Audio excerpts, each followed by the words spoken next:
तो आज हम लोग शुरू करेंगे मैथ में एक्सरसाइज 7.2 यानी प्रश्नावली 7.2 और हमारे पाठ का नाम है निर्देशांक ज्यामिति, जिसको अंग्रेजी में हम लोग कहते हैं कोऑर्डिनेट ज्योमेट्री। कोऑर्डिनेट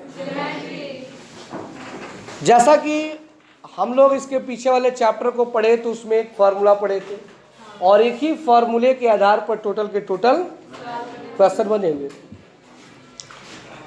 और ठीक ये चैप्टर भी आपको एक ही फार्मूला पढ़ना है, मतलब इस चैप्टर में एक फार्मूला जान लो तो पूरा का पूरा सवाल बन जाएगा। ठीक है ना। तो सबसे पहले आप उस फार्मूला को नोट कर लो। आपको दिख रहे होंगे दो फार्मूले, लेकिन है ये एक ही फार्मूले, बट दोनों अलग अलग दिख रहे हैं। तो दोनों को उतार लीजिए, 1 नंबर और 2 नंबर डाल के। इन्हीं दो फार्मूले पे हमारा पूरा का पूरा चैप्टर बनेगा। तो इस फार्मूले को उतार लीजिए। तो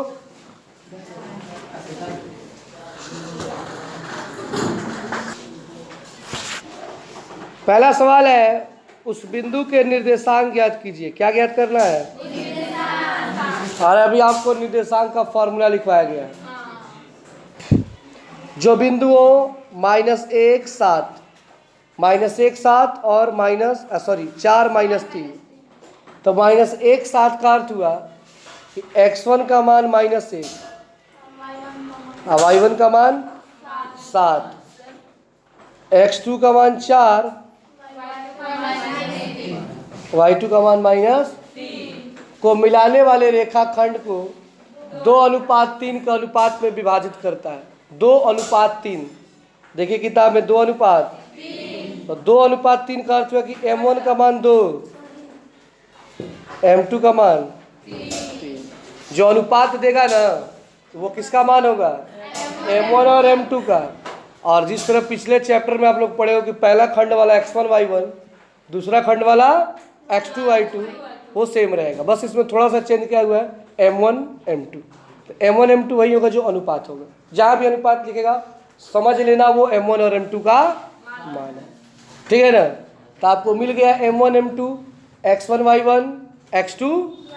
अब आपको क्या निकालना है? निर्देशांक। क्या निकालना है? निर्देशांक निकालना है। तो चलिए निर्देशांक का फॉर्मूला लगा के इसको सॉल्व करते हैं। यहाँ पे आप देख सकते हो लिखे हैं कि माना m1 बराबर m2 बराबर x1 का मान, y1 का मान, x2 का मान, y2 का मान, ये सब लिख लेना है। तब लिखना है दो बिंदुओं के बीच के और निर्देशांक का फॉर्मूला लिख देना है। ये फॉर्मूला लिखा है ना अभी। अब फॉर्मूला अब चलिए सजाते हैं। पहले कह रहा है m1 x2। क्या कह रहा है? m1 x2 का अर्थ हुआ कि m1 में x2 से गुणा करना है। m1 में x2 से, तो चलिए ऊपर चलते हैं। m1 का मान क्या है? 2। x2 का मान क्या है? 2 में 4 से गुणा करेंगे तो हम 8 लिख सकते हैं। ठीक। तो यहाँ पे हमने क्या लिख दिया? 8। फॉर्मूला कह रहा है प्लस। क्या कह रहा है? तो क्या लगा दिए? अब गुणा कर रहा है m2 में x1 से।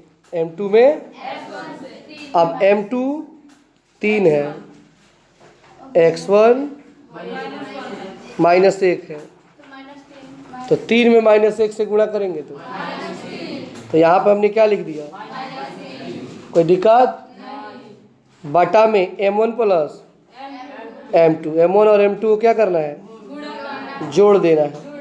तो m1 का मान है 2, m2 का मान है, तो 2 × 3 होगा। बोलिए अब पहले स्टेप में कोई दिक्कत हुआ है? दूसरे वाले में m1 y2। फार्मूला क्या कह रहा है? m1 y2। m1 का मान, y2 का मान, तो 2 में गुणा करेंगे -3 से, तो माइनस, जो भी माइनस में आएगा उसे कोष्ट में लिख देंगे। अब प्लस m2 में y1 से गुणा करेंगे। m2 में, m2 का मान है 3 और y1 का मान है 7 का, तो यहाँ पर हमने 21 लिख दिया।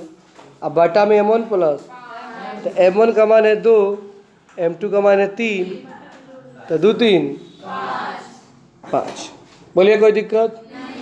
उसके बाद 8 और ये प्लस माइनस 3 है, तो प्लस माइनस क्या होता है? तो 8 माइनस 3 होगा ना, 8 से 3 घटाएंगे तो अब बटा में क्या है? तो 5 बटा 5।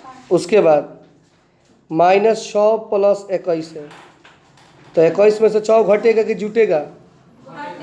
घटेगा, क्योंकि माइनस लगा है। तो 21 से 6 घटाएंगे तो अब बटा में क्या है? 5, तो 15 बटा 5। अब कटाएंगे, 5 एकम 5 तिहाई, तो हमारा आंसर कितना आ गया? 1। बोलिए कोई दिक्कत है? तो चलिए इसको उतार लीजिए।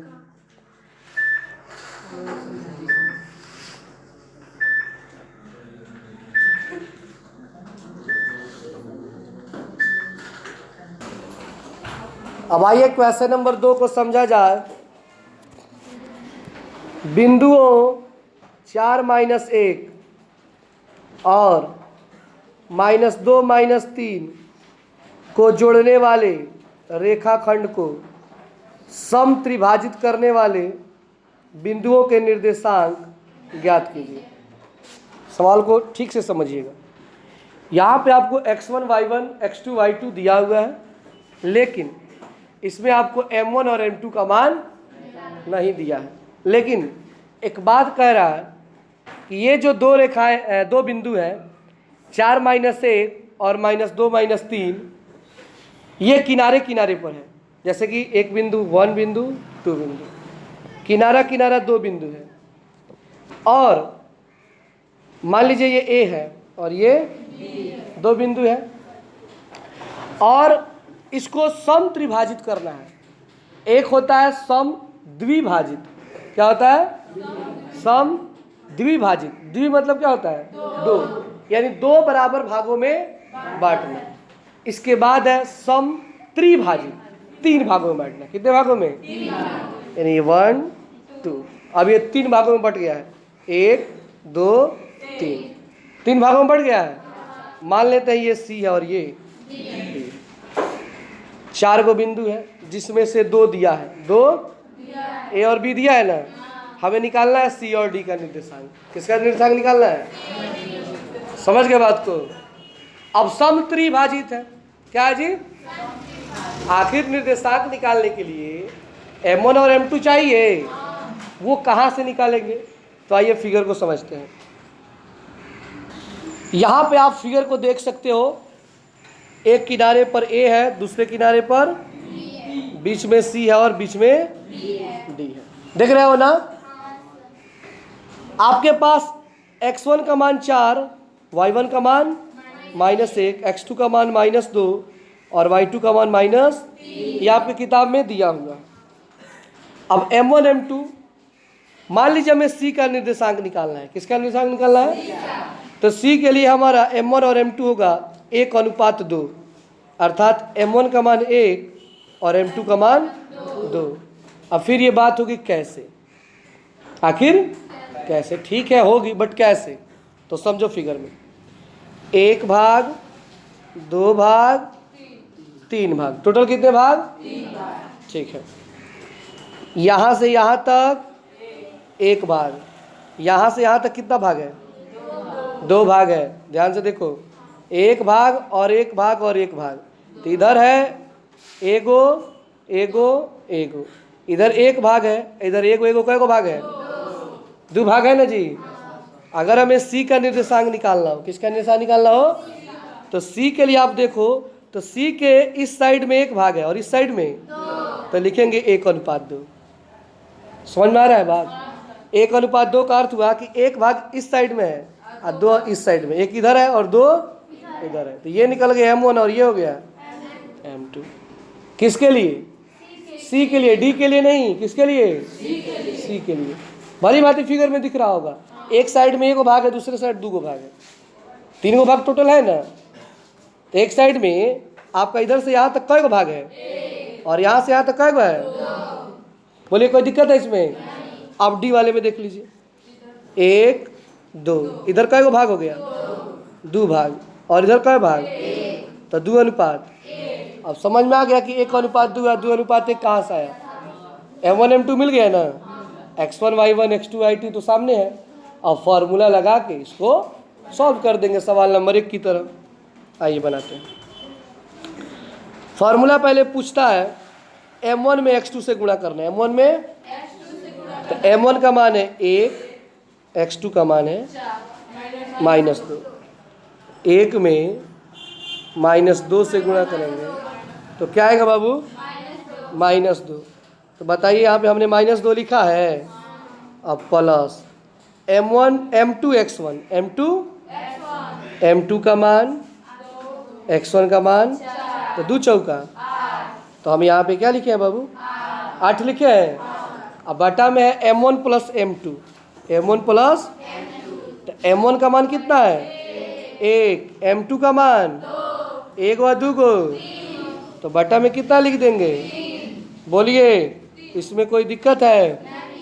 हाँ, इस टाइप का सवाल बन जाएगा। जैसे डी वाला जो निर्देशांक है वो आप लोग ही बनाइएगा, ठीक है ना? ये सी वाला है और आप लोग क्या बनाइएगा? डी वाला। इसी टाइप से बनेगा, केवल उसमें M1 M2 बदल जाएगा। क्या बदल जाएगा? M1। जहाँ पर M1 होगा उसमें M2 हो जाएगा, और जहाँ पर M2 है वहाँ पर M1 हो जाएगा। अब आइए निकालते हैं y वाला। y वाला कह रहा है M1 y2। M1 का मान कितना है और y2 का मान -3। तो 1 में -3 से गुणा करना है तो कितना आएगा? -3। प्लस लगा देंगे M2 y1, M2 का मान 2, y1 का मान तो 2 में -1 से गुणा करेंगे तो -2, ठीक है। अब 8 से हम 2 घटाएंगे तो कितना आएगा? अब बटा में -3 को -2 को, अब बटा में 3, उसके बाद 3 दूना, आइए कटेगा इसको उसी तरह। तो इस तरह हमारा सी का निर्देशांक निकल गया। आप यहाँ पे 2 बिंदुओं का निर्देशांक न लिख करके यहाँ पे लिखिएगा सी का निर्देशांक, सी का, क्योंकि हमें सी और डी निकालना है। किसका निकालना है? ठीक है ना? इसी तरह देख लीजिए, बनाने के लिए हम बना दिए हैं डी का भी, लेकिन आप लोग इसे अपने आप से क्या करोगे? बनाओगे तो एक प्रैक्टिस हो जाएगा। चलिए इसको उतार लीजिए।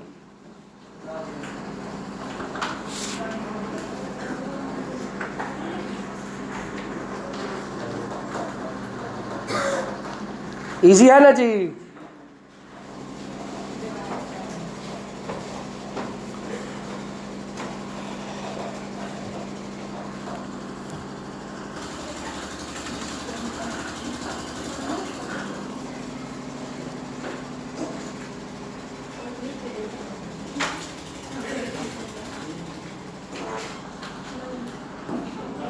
और आइए अब हम लोग सवाल नंबर 3 को समझते हैं। इस चैप्टर का अंतिम सवाल है ये।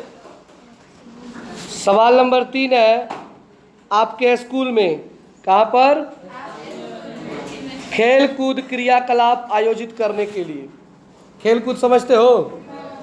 मतलब एक प्रोग्राम करवाना है जिसमें खेल कूद करवाना है क्रियाकलाप के द्वारा। एक आयताकार मैदान ABCD में, देख लीजिए फिगर बना हुआ है, AB, नीचे AB है और ऊपर क्या है? ABCD, देख रहे हो? आयताकार मैदान है। चूने से परस्पर 1 मीटर की दूरी पर पंक्तियां बनाई गई हैं। 1-1 मीटर पर क्या बनाई गई है? पंक्ति। जैसे देखिए 1-1 मीटर पर ये सारी पंक्ति क्या हुई है? बनी हुई है। उसके बाद जैसा कि आकृति में आप देख रहे हो, अब यहाँ से सवाल शुरू होता है। निहारिका दूसरी पंक्ति में AD के 1/4 भाग के बराबर दूरी दौड़ती है और वहाँ पर एक हरा झंडा गाड़ देती है। निहारिका नाम की कोई लड़की है और वो AD के 1/4 भाग, AD का 1/4 भाग के बराबर दौड़ती है। वहाँ पे कौन सा झंडा गाड़ देती है? हरा झंडा गाड़ देती है। और प्रीत 8वीं पंक्ति में AD के 1/5 भाग के बराबर की दूरी दौड़ती है और वहाँ एक लाल झंडा, तो दोनों झंडों के बीच की दूरी क्या है? पहले निकालना है दोनों झंडों के बीच की दूरी। उसके बाद एक और सवाल इसमें है, उसको बाद में समझेंगे, पहले इसको समझ लो, खास करके फिगर।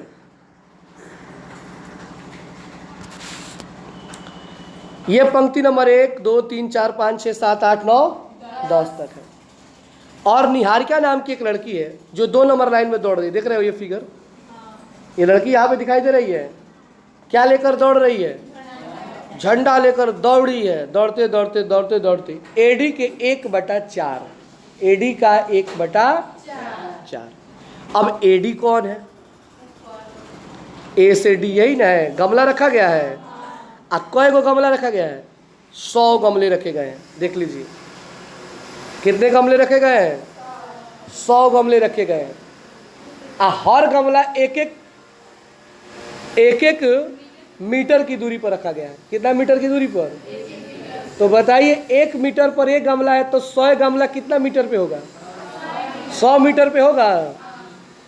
एक गमला 1 मीटर, तो 2 गमला 2 मीटर, तो 100 गमला 100 मीटर।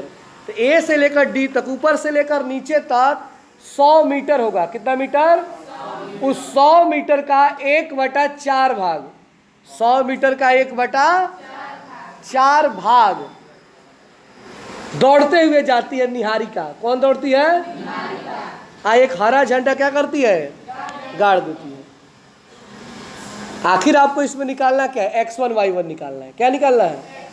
क्योंकि बाबू बीच की दूरी निकालने के लिए पिछले चैप्टर में फॉर्मूला लिखवाया गया है कि √(x1 - x2) का whole square plus y1 - y2 का। तो आपको एक x1 चाहिए, एक x2 चाहिए, एक y1 चाहिए और एक, इसमें m1 और m2 की आवश्यकता नहीं है।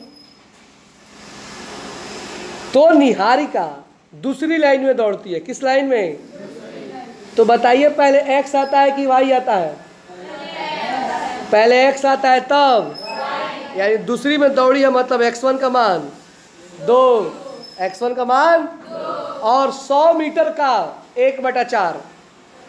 100 का मतलब गुणा होता है 1/25 चौका, अब 25 से कम यानी 2 25, यानी दूसरे लाइन में दौड़ती है 25 मीटर।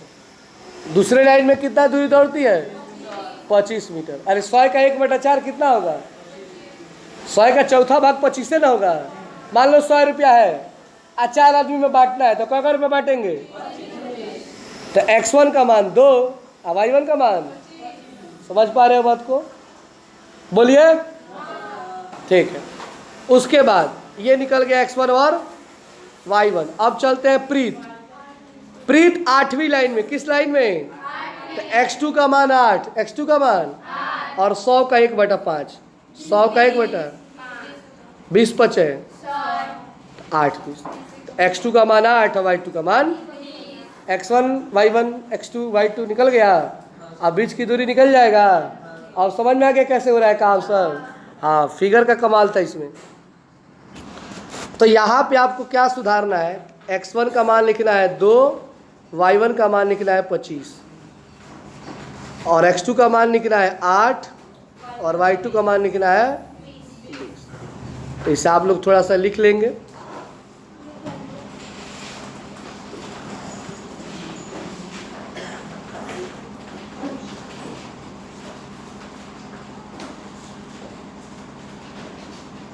अब इसके बाद हम निकालेंगे बीच की दूरी। क्या निकालेंगे? बीच की दूरी। और बीच की दूरी का सूत्र होता है x1 - x2 का, y1 - y2 का होल स्क्वायर। और x1 में से क्या घटाएंगे? x1 का मान है 2 और x2 का मान है 8। यहाँ पे x1 का मान 2, x2 का मान, तो 2 में 60 घटाएंगे ना। y1 का मान 25 और y2 का मान 20, तो 25 में से क्या घटाएंगे? घटाएंगे ना जी। 2 में से 8 गया, अब 25 में से 20 गया, तो 6 का स्क्वायर 6 ये 50, 36 में 25 जोड़ेंगे, आ गया बीच की दूरी। अब एक और सवाल उसमें चलते हैं, उसको समझते हैं। यदि रश्मि को एक नीला झंडा इन दोनों झंडों को मिलाने वाले रेखाखंड पर ठीक आधी दूरी में गाड़ना हो तो उसे अपना झंडा कहाँ गाड़ना चाहिए। अब तीसरी लड़की है, झंडा लेके दौड़ी है। अब वो सोच रही है कि इन दोनों को मैं बीच में गाड़ूंगी। मतलब निहारिका और प्रीत जो दो लड़कियां हैं, इन्होंने जहाँ पर झंडा गाड़ा है उसके ये ठीक कहाँ गाड़ना चाहती है, एकदम बीच में। कहाँ पर, बीच में। तो पूछ रहा है कि ये बिंदु क्या होगा, मतलब इसका एक्स और वाई क्या होगा। बताइए किस लाइन में दौड़ेगी या कहाँ तक, मतलब किस लाइन में दौड़ेगी, कहाँ तक। इसका अर्थ हुआ कि एक्स का मान क्या होगा और वाई का मान, ठीक है ना। मध्य बिंदु क्या निकालना है, मध्य बिंदु का अर्थ होता है बीच वाला बिंदु। अब मध्य बिंदु का फॉर्मूला लिखवाया गया है x1 plus x2 by 2 comma y1 plus y2 by 2। तो आपके पास x1 y1 x2 y2 सब है, आपको केवल मध्य बिंदु निकाल देना है। तो फाइनली हम निकाल देंगे मध्य बिंदु बराबर फॉर्मूला रखेंगे x1 का मान 2, x2 का मान 8 बटा में 2, y1 का मान 25, y2 का मान 20 बटा में 2। 8 कितना होता है, 2 8 कितना होगा जी, बटा 2, 25 20 45 बटा, और इसे कटा देंगे तो 2 पचे 10, लेकिन ये कटने वाला क्योंकि 2 के पढ़ा में 45। तो इस तरह हमारा आ गया 5, यानी पांचवें लाइन में दौड़ेगी। किस लाइन में, 45 बटा 2 मीटर यानी 22.5 मीटर। आंसर में क्या दिया होगा, 22.5 मीटर। 45 का कितना होता है, तो नीचे जब उतारिएगा तो एक लाइन लिखिएगा, मैं बोल दे रहा हूं कि अतः रश्मि पांचवी पंक्ति में, अतः रश्मि पांचवी पंक्ति में 22.5 मीटर की दूरी पर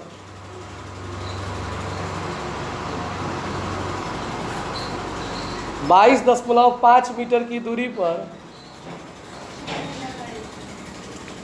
नीला झंडा गाड़ेगी। नीला झंडा गाड़ेगी।